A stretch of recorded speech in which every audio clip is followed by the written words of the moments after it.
Did you know that there are approximately 62.5 million millionaires worldwide? And contrary to what a lot of us believe, most of them were actually not born into wealth. In fact, 79% of those millionaires did not inherit anything. They made those millions by sticking to a few smart habits.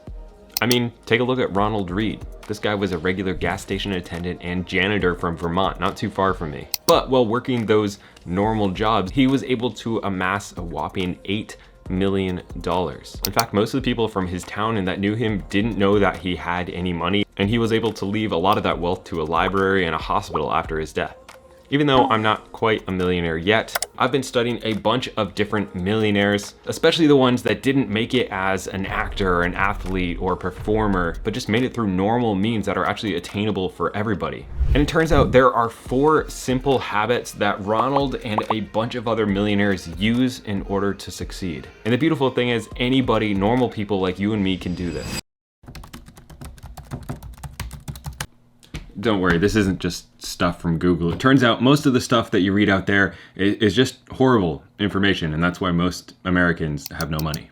The first step is to understand cash flow. And cash flow is simply spending less than you earn. And the bigger the gap between that is, the faster you are going to retire. This is why your savings rate is super important, and what most people do with their savings rate is so wrong. For instance, the median savings for those under 35 was $3,240, which is very close to nothing when you look at the scale of being a millionaire. And while you think, yeah, that might just be those who are under 35, when it comes to 55 and older, the median is just $9,300 in savings, which again is very, very low. So it's pretty clear that what most Americans do does not work if you want to become a millionaire.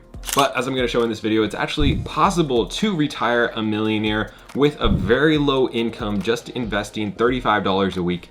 And I'm going to walk you through how. A simple rule that it turns out a lot of millionaires actually follow is the 50-30-20 rule. This is pretty simple, where 50% goes to your required expenses, your housing, transportation, food, all of that kind of stuff. 30% goes to discretionary expenses, which would be going out to dinner, vacations, clothing, all of the fun stuff. And then 20% goes towards saving and investing. But what most people do is they spend 80 to 90% of their income. So you have to ask, is that actually necessary? And do I value becoming a millionaire and having freedom later in my life more than just spending an insane amount of money right now? This is where it might be a good idea to kind of have like a self audit of all your expenses and go through and just categorize them. I like to use an app like Rocket Money. It's super simple. You just plug all your credit cards in there, all your bank accounts. Not a sponsor. You can use any budgeting app. There's a bunch of them out there. And you just start with going through your expenses. And while this won't actually get you to being a millionaire, this is a great place to start, especially if you're on low income, because while earning more is important, and we'll talk about that in a sec, the first and fastest thing that you can do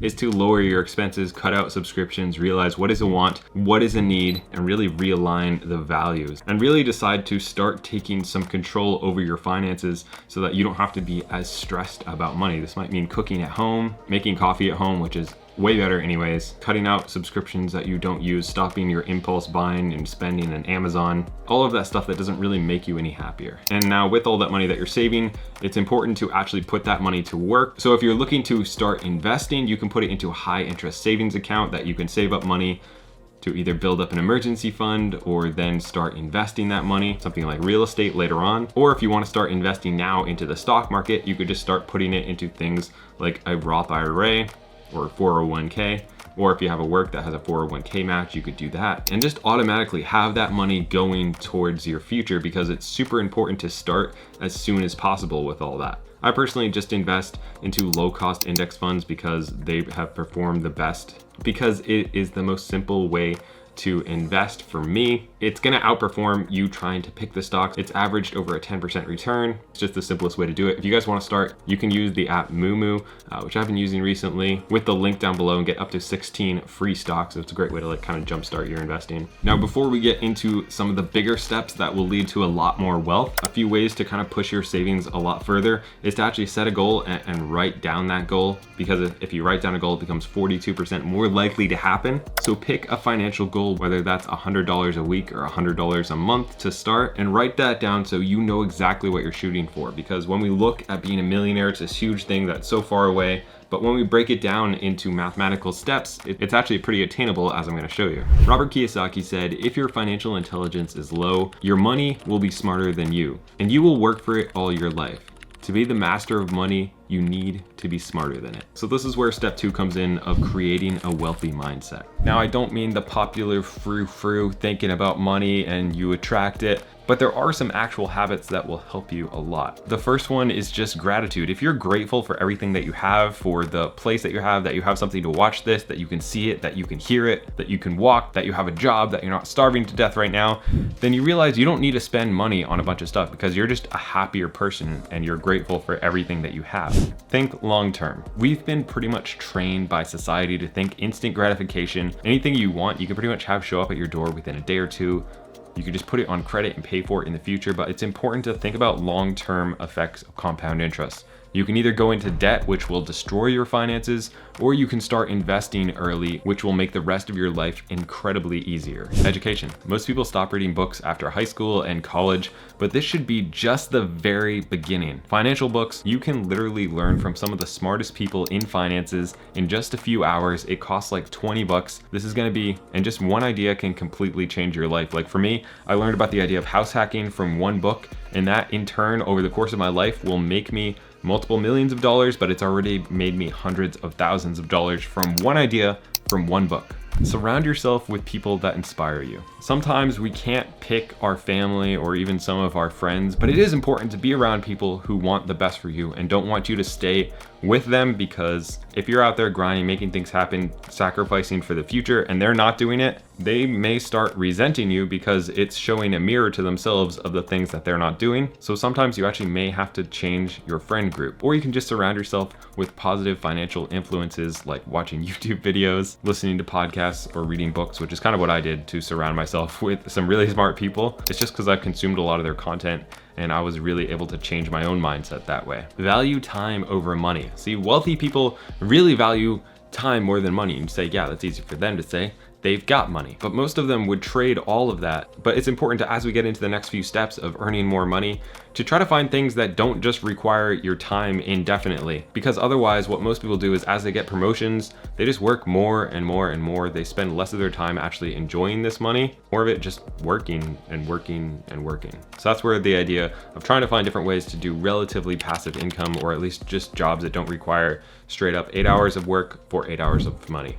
Most people, when they're investing, will want to start investing as soon as possible. They'll open a Robinhood app or some other investing. They'll open some investing app. They'll put 20 bucks in. And while that's actually a good way to learn about the markets and to practice, and that's totally fine, what's going to make a bigger difference is actually investing into yourself. Right now, if you're earning $30,000 a year and you can invest $500 into learning new skills, reading books, taking a course, in 6 months, that knowledge that you have will allow you to earn $40,000. That's going to be the best investment you have ever made. So that should be the first thing that you invest into, is into your mind and just into yourself. Because for most people, especially when you're just starting out, that's going to have the biggest ROI. Investing. Now this is where things really start to happen. There's a couple different ways you can go with investing. For me, my personal vehicle is real estate right now. I buy a property that is going to cash flow. I will make money from that property every single month. And then once that property is paid off in 30 years, I'll be able to sell it or do whatever I want with it. So it's also building equity long-term, but not everybody wants to do that. So you can invest in starting a business, or the most common thing to do is to invest into the stock market with something like a Roth IRA. In fact, if you invest just $35 a week and earn between 10 and 12% on that money, which is relatively the average of the S&P 500, here is how much money you could have. In 20 years, you could retire with $115,000 to $150,000. In 30 years, you could retire with $343,000 to $530,000. And in 40 years, you could retire with $960,000 to $1.7 million just off $35 a week. That's why it's so important to start investing as soon as humanly possible, because the longer you're in this game, the more your money is going to work for you, the more it's going to multiply, and just the better off your retirement is going to be. And $35 a week isn't that much money. It's around 3% of the median salary in the US. So as long as you start early and only invest 3% of your income, you could still be a millionaire. But if you're starting later, just try to invest more. It's still definitely possible. And thanks for watching. Don't forget to subscribe. You can check out Moomoo with the link down below and get up to 16 free stocks. And I'll see you next week.